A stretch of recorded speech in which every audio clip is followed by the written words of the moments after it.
अस्सलाम वालेकुम। उम्मीद है आप खैरियत से होंगे। आज हम इंसर्ट मेन्यू में इंसर्ट टैब में टेबल के बाद पिक्चर्स पढ़ रही हैं। टेबल में काफ़ी सारा काम करने वाला रहता है, साथ साथ चलता रहेगा जैसे वक्त मिलता रहेगा। पिक्चर पे जब आप क्लिक करते हैं तो आपको 3 ऑप्शंस मिलते हैं कि इस डिवाइस पर मौजूद है पिक्चर जो आप इंसर्ट करना चाहते हैं, या आप स्टॉक से डाउनलोड करना चाहते हैं। ये माइक्रोसॉफ्ट का स्टॉक है, चंद एक तस्वीरें आपको लिमिटेड नंबर ऑफ पिक्चर्स मिलती है, और ऑनलाइन में भी आपको कोई ख़ास पिक्चर्स की तादाद नहीं मिलती है। इंटरनेट से कनेक्टेड होना ज़रूरी है इसके लिए। यहाँ से आप डाउनलोड कर सकते हैं। मसलन मैं एक लिख रहा हूँ जी बिल्डिंग, जैसे एंटर करूँगा तो चंद एक तस्वीरें आपको नज़र आ जाएंगी। जिस भी पिक्चर पे आप क्लिक करना चाहें क्लिक कर सकते हैं और इंसर्ट करेंगे। डाउनलोड होके जहाँ कर्सर है वहाँ पर वो पिक्चर ऐड हो जाएगी। ये पिक्चर ऐड हो गई है। ये पिक्चर हैंडल से आप कॉर्नर से पकड़ के इसको मज़ीद छोटा बड़ा जो करना चाहें आप कर सकते हैं। इसके राइट पे क्लिक कर रहा हूँ। राइट पे क्लिक करने के बाद एक और चीज़ देखते हैं, एक और पिक्चर भी इसमें ऐड कर दें। मसलन यहाँ पे ऐड कर लेते हैं हम। इंसर्ट में आए, पिक्चर पे आए, दिस डिवाइस, यहाँ पे क्लिक करने के बाद मसलन मसलन मसलन मैंने ये कर दिया, इंसर्ट किया। यहाँ से इसको मैं घुमा सकता हूँ। ये मैं तरतीब से आपको सारी चीज़ें नहीं बता रहा, ऐसे बता रहा हूँ कि आपको जिस चीज़ की ज़रूरत पड़ सकती है वो आपको कहाँ कहाँ मिलेंगे सारे आइकन। ये देखिए जी, जैसे मैं पिक्चर पे क्लिक करता हूँ यहाँ टैब्स में एक और टैब ओपन हो जाती है पिक्चर फॉर्मेट की, जहाँ सबसे पहले ऑप्शन है रिमूव बैकग्राउंड का। इस रिमूव बैकग्राउंड के लिए मैंने ये और पिक्चर इसमें इंसर्ट की है। रिमूव बैकग्राउंड का क्या मतलब है, यहाँ से आप बैकग्राउंड रिमूव कर सकते हैं। कंप्यूटर या एमएस वर्ड ऑटोमेटिकली डिटेक्ट करेगा कि ये एक मेन बॉडी है और ये जो रेड एरिया है ये सारे का सारा एक जैसा लग रहा है जो इस एरिया से मुख्तलिफ है। इसका मतलब है कि ये बैकग्राउंड है और ये मेन पार्ट है डॉक्यूमेंट का। आप उसे खुद भी बता सकते हैं कि नहीं जी, ये जो चीज़ें हैं ये अभी रखने वाली चीज़ें हैं, आपने ठीक डिटेक्ट नहीं किया। ये देखिए, आप जो जहाँ जहाँ क्लिक करते चले जाएंगे उनको वो रखता चला जाएगा। ठीक है जी, इसको मैं डिलीट नहीं करूँगा, इसको भी डिलीट नहीं करेगा, इसको भी डिलीट नहीं करेगा, इसको भी डिलीट नहीं करेगा। ठीक है, तो आपको यहाँ थोड़ी सी एफर्ट करनी पड़ सकती है, बल्कि काफ़ी सारी एफर्ट भी करनी पड़ सकती है। ये देखिए, ये सारी चीज़ें रखेगा।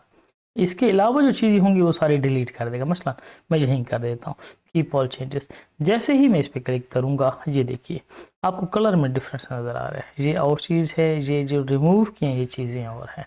तो बहुत बुनियादी तौर पे किसी तस्वीर का अगर आपने बैकग्राउंड डिलीट करना है तो आप यहाँ से डिलीट कर सकते हैं, या रिमूव कहें के रिमूव कर सकते हैं। नेक्स्ट क्या है, नेक्स्ट हम आते हैं जी उसी पिक्चर फॉर्मेट में। यहाँ पे करेक्शंस हैं, आप उसी इमेज की भी आप करेक्शंस कर सकते हैं। कंट्रोल जी करने के बाद मैं एक और कंट्रोल जी कर रहा हूँ और मैं डिस्कार्ड कर रहा हूँ जी कि नो चेंजेस। आपने बात करें इसको प्रिंट करना होता है, ये तस्वीर बनी हुई है मोबाइल के कैमरे से, तो डेफिनेटली ओरिजिनल डॉक्यूमेंट की तरह तो ये कभी भी नहीं आ सकती। फिर आपने अगर इसको प्रिंट करना है तो कैसे करेंगे, आप यहाँ से इसकी करेक्शंस कर सकते, ऐसे करेक्शंस कर सकते हैं कि डॉक्यूमेंट का जो बैकग्राउंड है वो बैकग्राउंड आपको नज़र ना आए, जस्ट आपको टेक्स्ट नज़र आए। ये सारी चीज़ें यहाँ पर ऑप्शंस मौजूद हैं। और उसके बाद यहाँ से करेक्शंस में आप कुछ भी देख सकते हैं। मसलन ये कर लेते हैं और इसके बाद हम यहाँ पे आ जाते हैं, नो ये कहीं और आ गए हैं, आर्टिस्टिक इफेक्ट में आ गए हैं।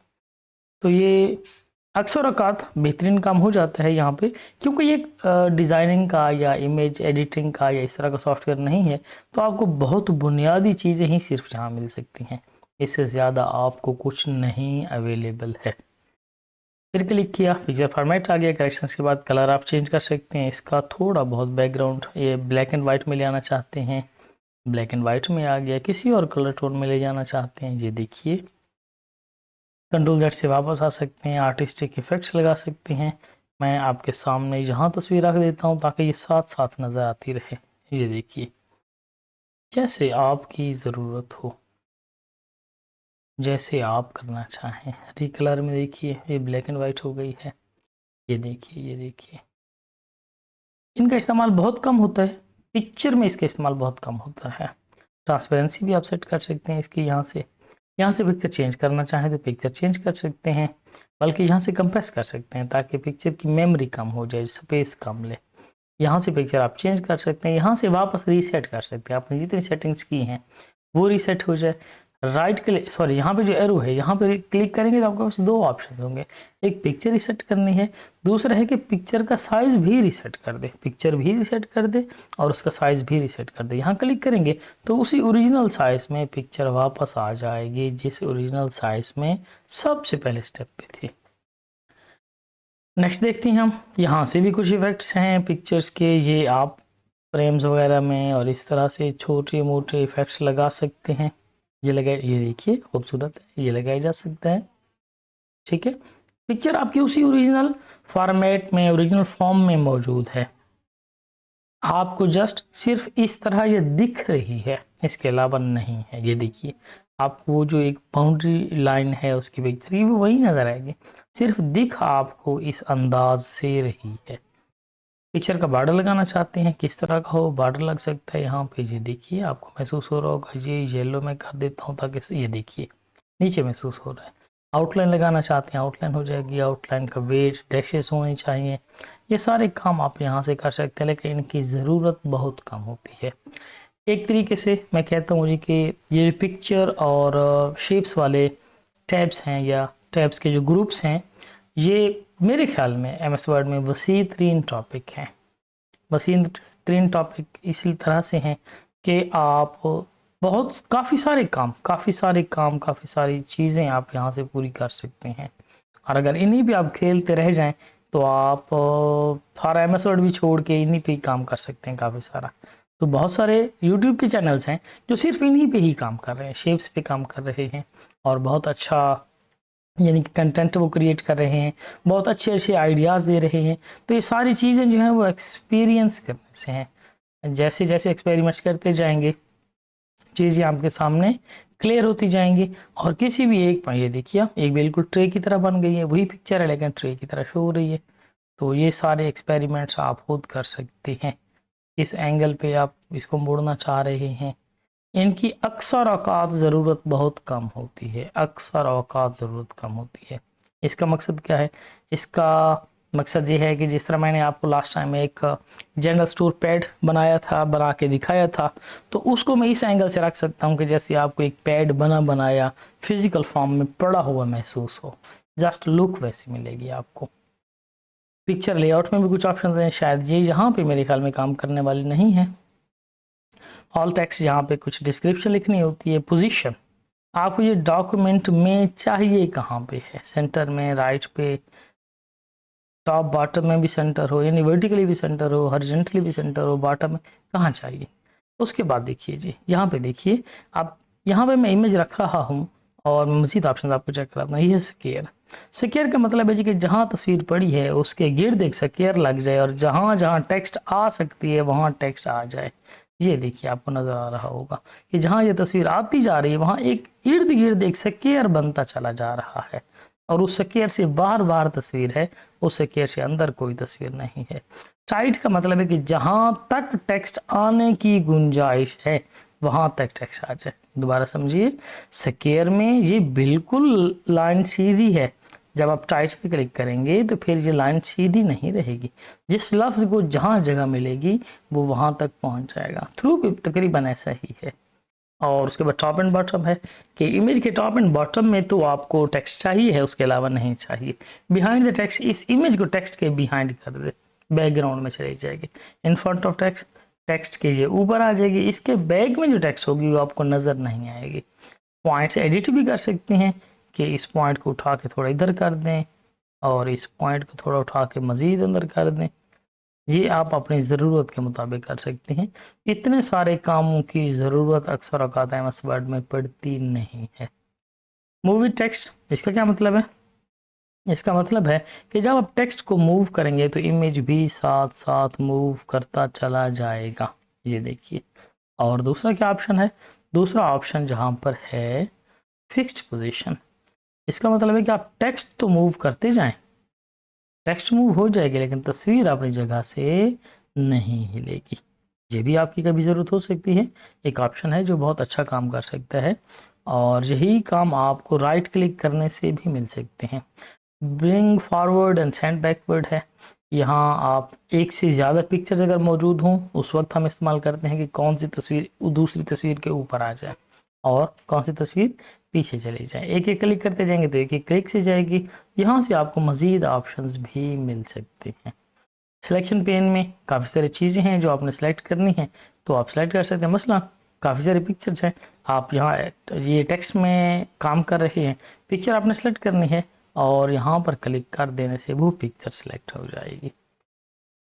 आप इसको अगर तस्वीर सेलेक्ट करने के बाद इसको बिहाइंड द टेक्स्ट कर दें तो शायद आपको बेहतर समझ आ जाए। ये देखिए अब यहाँ पे ये पिक्चर सेलेक्ट नहीं हो रही क्योंकि ये बिहाइंड द टेक्स्ट चली गई है।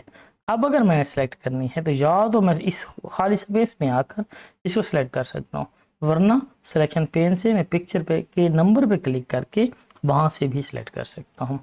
यहाँ से हम चीज़ें अलाइन कर सकते हैं, अलाइन लेफ्ट, अलाइन मिडल, जिस तरह की शेप आपको नज़र आ रही है ये इसी तरह की अलाइनमेंट्स करेगा। ये देखिए ये लेफ्ट से बराबर हो जाएंगी, ये राइट लेफ्ट सेंटर हो जाएंगी, वही सॉरी हॉरिजॉन्टली, और ये राइट से बराबर हो जाएंगी। जो जो शेप आपको नज़र आ रही है काम वैसा ही हो जाएगा। ये नेक्स्ट हम एक्सपेरिमेंट करेंगे। यहाँ से हम ग्रुप करेंगे, यहाँ से हम रोटेट कर सकते हैं। यहाँ आप पिक्चर को क्रॉप कर सकते हैं। क्रॉप का मतलब क्या है कि गैर ज़रूरी कॉर्नर्स जो हैं उसके वो आप काट सकते हैं। यहाँ से आगे काट दें, ओके हो गया, ये तस्वीर अपडेट हो गई है। यहाँ से उसका साइज वही काम है जी कि अगर नपतुला काम कर रहे हैं फिर आप यहाँ से भी काम कर सकते हैं। क्रॉप टू शेप वगैरह भी कर सकते हैं कि इस शेप में क्रॉप कर दे। जैसे ओके करेंगे उस शेप में नहीं हुआ। चलें जी इसको भी आप तजर्बा कर लीजिएगा। फिल एंड फिट, इसको भी आई थिंक सो यस, ये तस्वीर उसने फिट कर दी क्रॉप किए बगैर। ये उसी वो जो एरिया है उसमें उसने बिल्कुल फिट कर दी है। यही सारे ऑप्शंस आपको राइट क्लिक करने से भी मिल सकते हैं। राइट क्लिक करें, इस क्रॉप में ख़त्म कर रहा हूँ। राइट क्लिक करने के बाद इस पिक्चर के इस स्पेस पे, ये स्पेस पे राइट क्लिक करें और फॉर्मेट पिक्चर करें, size, position, all text, wrap text, ये सारे ऑप्शंस यहाँ पर मौजूद हैं। एक और चीज़ इंसर्ट कैप्शन मैंने आपको नहीं बताया। इंसर्ट कैप्शन होता है जी कि आप अगर कोई रिसर्च वगैरह का काम कर रहे हैं उसमें टेबल्स इस तरह दे रहे हैं तो टेबल्स के नाम होते हैं, टेबल 1, टेबल 2, टेबल 3, टेबल 4, इस तरह फिगर्स के नाम हो सकते हैं। इमेज लिख सकते हैं आप, इमेज 1, इमेज 2, इमेज 3, इमेज 4, तो वो ऑटो कैप्शन से हर नई तस्वीर को एक नया नाम और नया नंबर देता चला जाएगा। अच्छा, एमएस वर्ड में कुछ चीज़ें इसको आप यहाँ से कुछ भी एज ए इमेज सेव नहीं कर सकते। मसलन अगर मैं F12 करूँ तो F12 करने से सेव एज में JPG का ऑप्शन नहीं आता है कि मैं कहीं किसी भी चीज़ को एज एन इमेज सेव कर सकूं। तो उसका तरीकाकार क्या होता है? उसका तरीकाकार ये है कि आप राइट क्लिक करें और उस इमेज पे क्लिक करके ये लिख दें सेव एज पिक्चर, उसको एज अ पिक्चर सेव कर देगा। ये चीज़ मैं आपको करके दिखा देता हूँ। जैसे मैंने लास्ट टाइम एक पैड बनाया था तो उसका मैंने किस तरह एक कह लें कि थंबनेल बनाया था। डॉक्यूमेंट 1 आई थिंक सो यही होगा। नो ये नहीं है, ये मैंने कोई और काम किया होगा। ये भी आप लोगों से इंशाल्लाह शेयर करूँगा। ये देखिए, और यहाँ से शायद होगा T graphics and T stationers, I think so yes यही है। मैंने क्या किया था, मैंने इसको राइट क्लिक किया, राइट क्लिक करके कॉपी किया, कॉपी करके न्यू डॉक्यूमेंट लिया और इस न्यू डॉक्यूमेंट में पेस्ट करते हुए पेस्ट एज एन इमेज कर दिया। बतौर तस्वीर ये यहाँ पर सेव हो गया। अब मैंने इसको तस्वीर के तौर पर एक अलग से एक आइटम के तौर पर सेव करना है। तो एमएस वर्ड के अंदर तस्वीर है ना, अलग से तस्वीर के तौर पर कैसे सेव होगा। अब मैंने इसको राइट क्लिक किया और जहाँ पे क्लिक कर दिया कि सेव एज पिक्चर, और यह एक तस्वीर बन के सेव हो गया। ये तस्वीर बना हुआ है, ठीक है। तो ये टेक्स्ट है जो आपको अक्सर औकात या कभी कभी ज़रूरत आ सकती है, तो ये भी साथ साथ याद रखते जाएंगे, समझते चले जाएंगे। नेक्स्ट क्या है जी, यहाँ पर पिक्चर फॉर्मेट में, और यहाँ पर कुछ नहीं है। ये सारे ऑप्शन आपको यहाँ पर मिल सकते हैं। साइज़ क्या है, यहाँ पर आप फिक्स अब वो लिख सकते हैं जी, मेजरमेंट्स उसके लिख सकते हैं, टेक्स्ट रैपिंग, वही ऑप्शंस यहाँ पर मौजूद आपको मिल रहे हैं, पोजीशन आपको यहाँ पर मिल रही है जी, ठीक है। अलाउ ओवरलैप है, मेक ऑब्जेक्ट विद टेक्स्ट है, मूव ऑब्जेक्ट विद टेक्स्ट है, वो जो हमने यहाँ पे किया मूव ऑब्जेक्ट विद टेक्स्ट, इस पर क्लिक कर देंगे, जैसे टेक्स्ट मूव होती जाएगी ये इमेज भी साथ मूव होता जाएगा। ये कब हम करते हैं, ये हम तब करते हैं मसलन ये अगर इमेज इसी पैराग्राफ से ही मुतालिक है तो फिर जहाँ ये पैराग्राफ जाए साथ इमेज को भी जाना चाहिए, ठीक।